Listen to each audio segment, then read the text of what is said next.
Hello fellow book readers, my name is John, and today I am going to do a trilogy tier list. So I'm going to go over every trilogy that I have read in fantasy and put them in a tier list because that sounds fun. Originally I was going to do a top 10, but I decided that I thought a tier list would be a little bit better because I already did the top 10 series, so tier list I think would be a little bit better. I can talk about a little bit more series, and then next year I can do a part 2 where I talk about trilogies that I've read since this video and continue on. So I thought that was a good idea.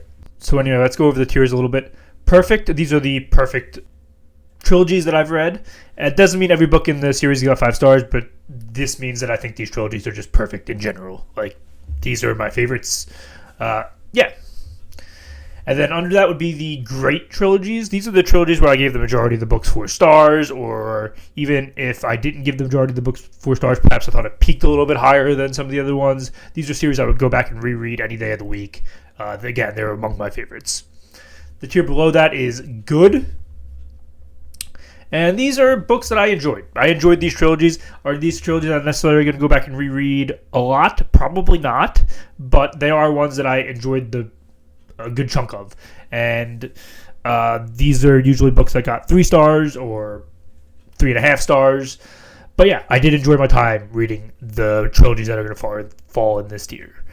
And then under that is the meh or the fine tier. These books I didn't exactly hate reading, but I didn't really like reading ever. I'm definitely never going to go back and reread them, but I did read them and they were meh. I can't say I hated my time there. I just didn't really enjoy my time there either. And then under it is hated it. I hate these trilogies. I did not like any of the books in these trilogies for the most part. Yeah, these are trilogies that I actively did not like reading.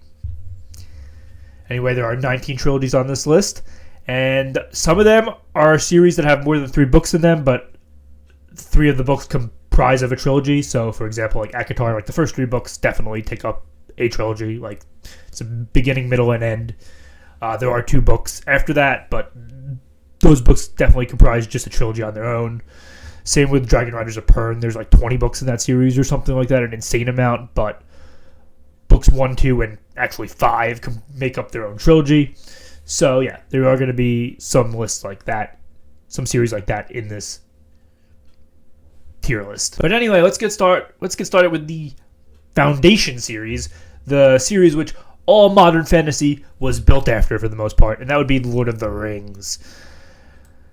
And I'm going to put this in the great tier for now. So why is it in the great tier and not the perfect tier? I just think some of the writing in it has aged quite badly. Or maybe badly is not the wrong part, but the barrier of entry to get into the series is not as low as some of the barrier of entry to get into other series. There's a lot of tell, not show in Lord of the Rings.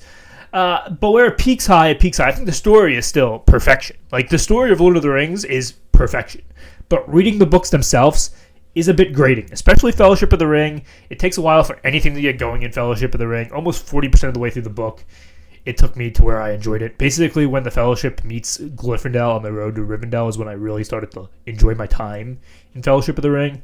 And I think Return of the King has some of the same issues, where it just is a bit dry, a bit meandering. Tolkien goes on long sort of distractions where he's just talking about trees or areas, and it has nothing to do with the plot. It just drags the pacing down for me personally, and I do think it makes it hard to get into these books. But there's no doubt that it has influenced so much in modern fantasy, and it gets bonus points for that, even from me when I was reading it. Like, I could just pick out things where I was like, oh, this is perfect. And the plot itself it's a classic story, classic hero's quest, classic sacrifice at the end. There's just so much about it that's so well done, and the world building is truly admirable. There's not many people that can world build like J.R.R. Tolkien.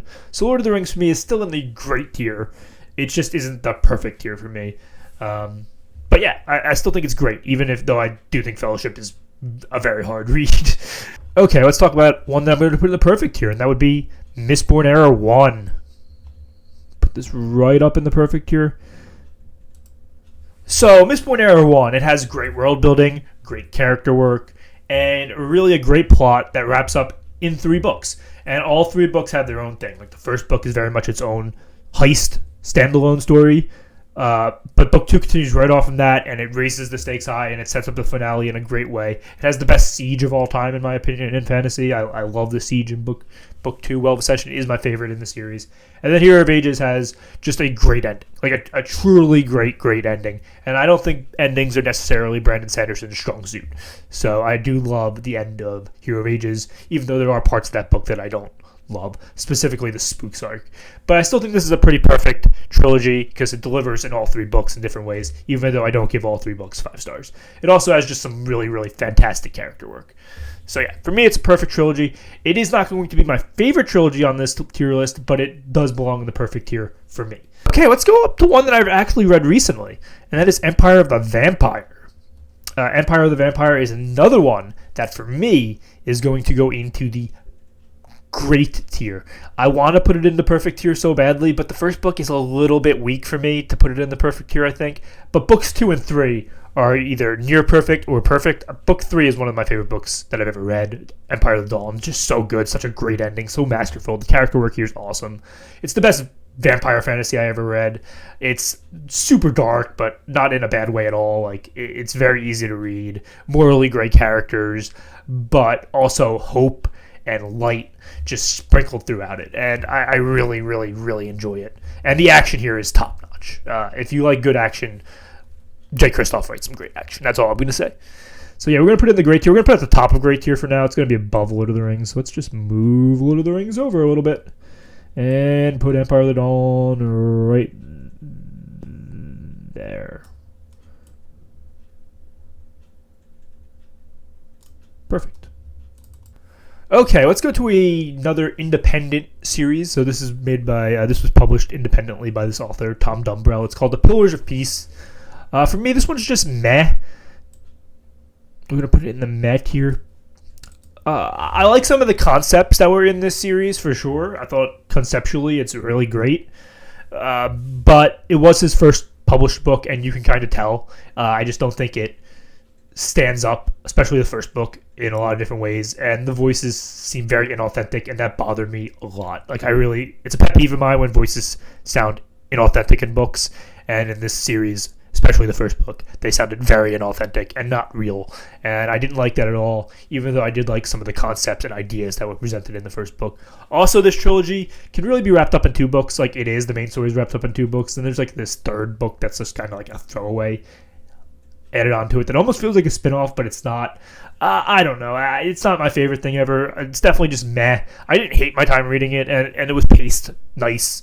And like I said, I like some of the concepts, but it's definitely nothing I'm ever going to go back and reread. Okay, let's talk about my favorite trilogy of all time. That would be Emily Wilde by Heather Fawcett.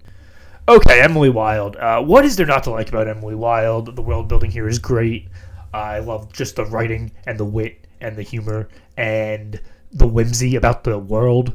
I love how she does fae. They're like just creepy, scary, mythological fae, and I think that works really well. I love our main 2 characters, Emily and Wendell. They play off each other so great. Emily's just this dry, serious professor who wants to learn about dryadology and fairies, and she's a professor of dryadology and fairy, and she's trying to write an encyclopedia. And you got Wendell, who is actually a hidden fairy king, or prince, but soon to be king, and he's filled with like humor and doesn't have a high work ethic, and he's kind of mean, but not really. He's also funny and charming. Just so great, and the magic here is top notch. It's not like a hard magic system at all, but the soft magic system here really works. There's just enough action in here to make it worth it, but it does read a bit like a cozy fantasy. There's a pretty good romance that develops over the 3 books, especially in book 3. I think it really takes it up to the next level. Yeah, I love this series front to back. I gave books 1 and 3 5 stars, and book 2 I only gave 4 stars, but 4 stars is still a great book for me. I think it just peaks as high as a perfect series does. So for me, this easily belongs in the perfect tier. I love it. It's definitely my favorite trilogy that I've read so far. Okay, let's go down to one that I'm going to put in the good tier, and that would be the Warlord Chronicles by Bernard Cornwell. If I was ever going to recommend a Merlin series that I've read, so a King Arthur series, I should say, not a Merlin series, a King Arthur series that I've actually read, this would be the one I would recommend. I don't put it in the great tier just because I think book 1 takes a really, really long time to get going. It's very Tolkien-esque in the way he writes, sort of like dry and meandering. But once it gets going, it's great. It is. It just takes a while to get going, especially in book 1. Like I said, like 80% of book 1 is just kind of a drag. But it's worth it because books 2 and 3 are so great. Especially book 3. Book 3 is amazing. But book 2, Enemy of God, is also just amazing. And the end of book 1 is great. So yeah, I really enjoy this series. Book 1, like I said, is a bit of a chore to get through. But other than that, it's great. It's more dark and gritty and based in like historical fiction than any other King Arthur series I've ever read. I really love that about it. You're not in King Arthur's perspective ever, but it doesn't matter. It doesn't take away from this story at all. And I just love how the way he did the King Arthur character. So Guinevere is just awesome in this series. Like I said, King Arthur himself is great. Mordred is awesome. Merlin, really creepy, but really good character. Yeah. I can't talk it up enough, but it is only going to land in the good tier for me because it does take a bit to get going. Okay, let's talk about one that has like kind of taken over BookTube, and people love this series, and it just didn't land for me, and that would be the Farseer Trilogy by Robin Hobb. It's the first sub-series in the realm of the Elderlings. I'm going to put it ahead of Pillars of Peace, but it's going in meh for me. Look, I can acknowledge that this is some really good writing. I'm not saying it's objectively bad or anything. It's great writing with some really good world building. But Robin Hobb's pacing is methodically slow, and it just doesn't work for me. It's too slow, almost to the point of making me want to fall asleep while I'm reading it. Just nothing happens in these books for like hundreds of pages at a time, and they're really long and really thick. On top of that, you're in Fitz's head the entire time, and I don't think Fitz is a very engaging or entertaining character. He's kind of a dummy. He's a lovable dummy, don't get me wrong. He is lovable, but for me, I just don't want to be in his head for as long as I'm in his head. I think some of the side characters are awesome. I loved Verity. I loved the Queen in Waiting. I love Patience. Patience is my all-time favorite character in this series. Just such a great character. I think Regal is an excellent villain. He's way over the top. He's a Saturday morning cartoon villain, but somehow it works. So yeah, there's a lot I can talk about the series that I actively enjoyed, but there's a lot here that I did not enjoy. And for me, it's just a mess series, and one that I'm definitely not going to go back and reread ever. So it's going in the meh for me. I'm sorry. I really enjoyed parts of Royal Assassin, especially a lot, but it just can't get higher than the meh for me. It just can't. Okay, let's go to urban fantasy for a minute and go to Crescent City. I'm actually going to put it ahead of Lord of the Rings. It's in the great tier for me. I really loved Crescent City a lot. Book 1 especially. Book 1 has my favorite climax that I read last year. That climax was amazing. The last 200 pages of Book 1 is just beyond perfection. And it starts off really strong. The first 100 pages is also just like a banger with like a great twist. And I think Book 2 and 3 have some really great world building. And some good arcs. Now, Book 2 and 3 have some parts that definitely miss for me, but overall, I think it really works, the world building and some of the character work. I love Sarah J. Maas's characters. I just think she's a master character writer, and it's no different in this one. I think Crescent City has some great characters, and I really like the setting a lot, and I think the book 3 ends in like a really great spot. So yeah, it's in the great tier for me. I'm putting it above Lord of the Rings, even though I do think Lord of the Rings story is just like a lot better. But if I was like, which one am I going to reread right now? I would reread Crescent City because no part of that like bored me or felt like a drag to read. Yeah. So yeah, I think it's a great series. But if we want to talk about an urban fantasy series that I have rated higher than that, we would go with the Greenbone Saga, which would go in the perfect tier for me, and I'd actually have it above Mistborn Era 1. So, right here.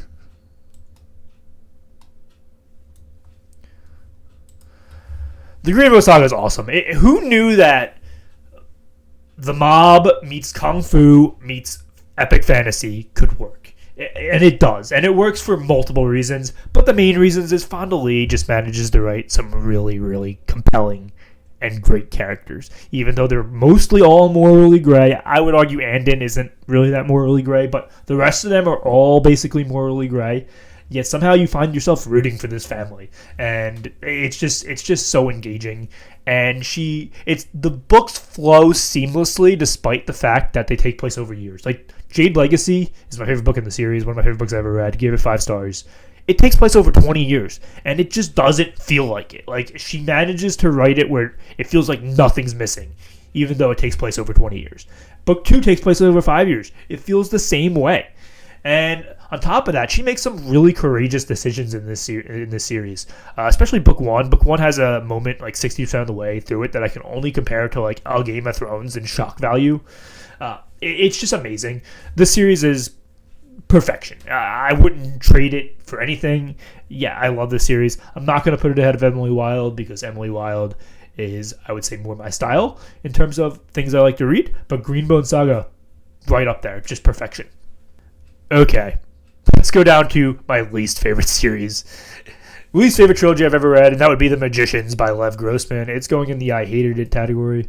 I actively hated my time reading this series. I can tell you that much. They're not as short as they're made out to be either. They're like 400 pages each, but those 400 pages felt like 800 pages while I was reading them. The humor didn't land for me. The characters I actively wanted to root against, even though they were the protagonists, they were just mean and like angsty and not fun to read at all.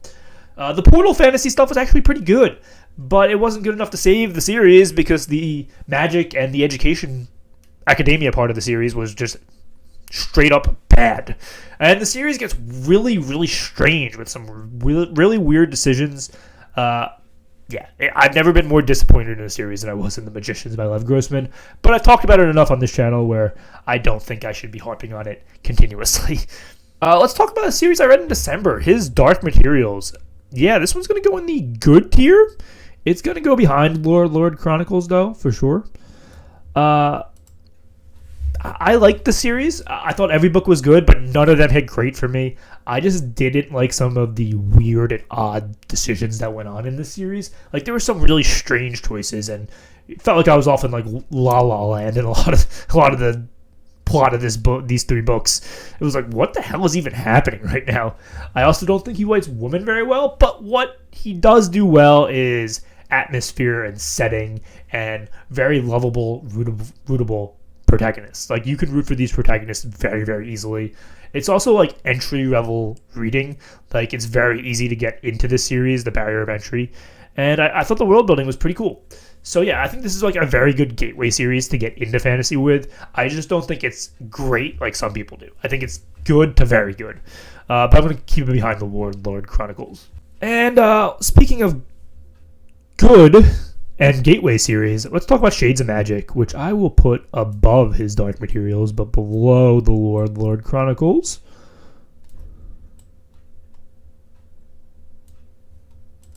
If I was to recommend a place to get into fantasy, I don't necessarily know that Shades of Magic would be my first choice, but it would be one of my 5 choices. I just think it's a very easy gateway fantasy series, and I really was happy I read it for that.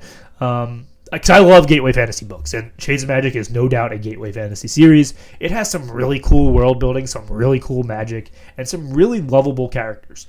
I really like Kels, and I really like, I think his name is Rise? I can't remember his name. It's been a while. I really like the King and Queen. I really like some of the other side characters. I think all the characters in these books are very easy to root for. I think it has a great antagonist, both in book 1 and in book 3. I think the characters are great, but the series is a bit out of balance for me. So, like, book 1 I think is just very good. Book 2 I think is meh. Like, book 2... she just makes some weird decisions in book 2. Like, book 2 has this tournament arc in it, but the tournament's like not the focus. It's very strange, and I like tournaments, so I was sad reading it. And then book 3 I think is great. I think book 3 is the best in the series, and it ends in a very satisfying way. It's not enough to elevate the series into the great tier for me, but it is something worth pointing out that I do think this series gets better at the end. But yeah, a very good series, and I would definitely recommend it to people that are looking to get into fantasy. Okay, let's talk about the other Sarah J. Maas series. That would be ACOTAR. This is a good series, and I'm going to put it ahead of Shades of Magic.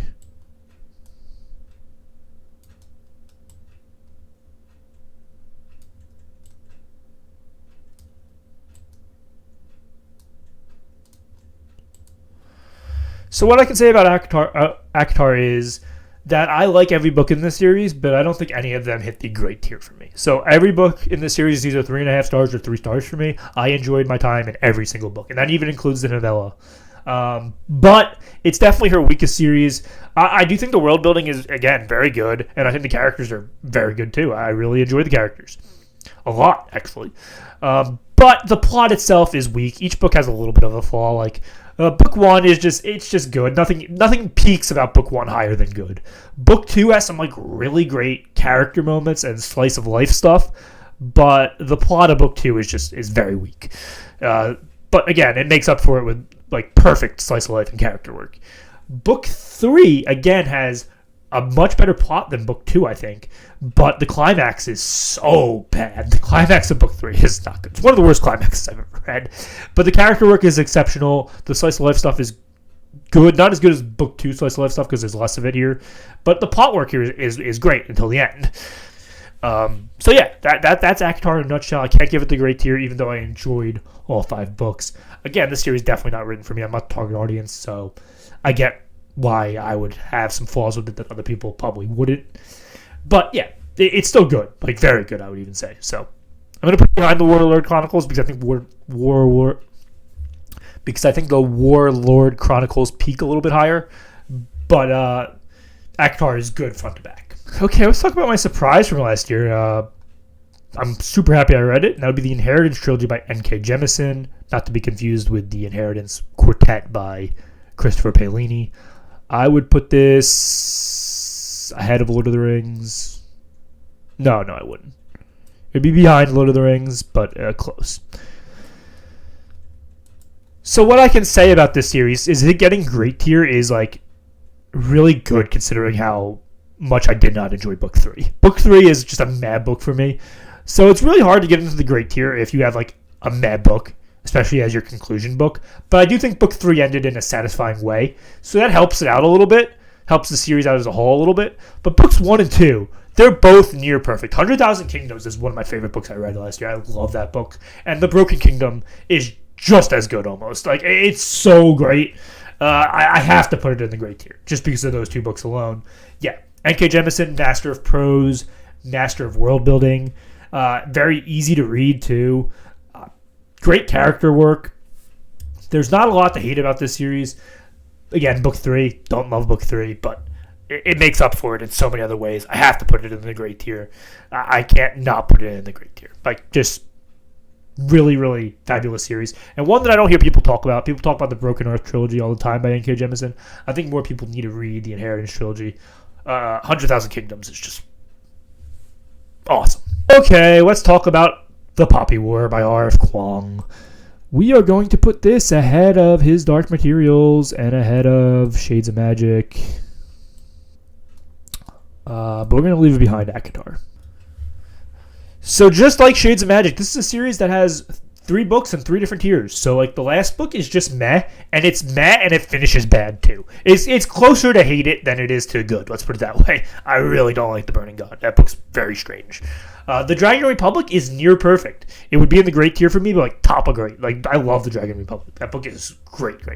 And then the Poppy War itself is just good. It's very good. I would even say. I think the first half of the Poppy War is great, and then the second half is just good. So I would say it was very good. But I can't quite give it the great tier because of how much the third book left a sour taste in my mouth. And nothing in ACOTAR or the Warlord Chronicles leaves a sour taste in my mouth. So I'm going to put it behind those 2. But it's still very good. I think it's worth reading just because of how much the first 2 books hit. And then let's talk about The Cruel Prince, which I am actually going to put number 2. I'm going to put it ahead of ACOTAR. I'm going to put it ahead of Warlord Chronicles too. So yeah, it's at the top of good for me.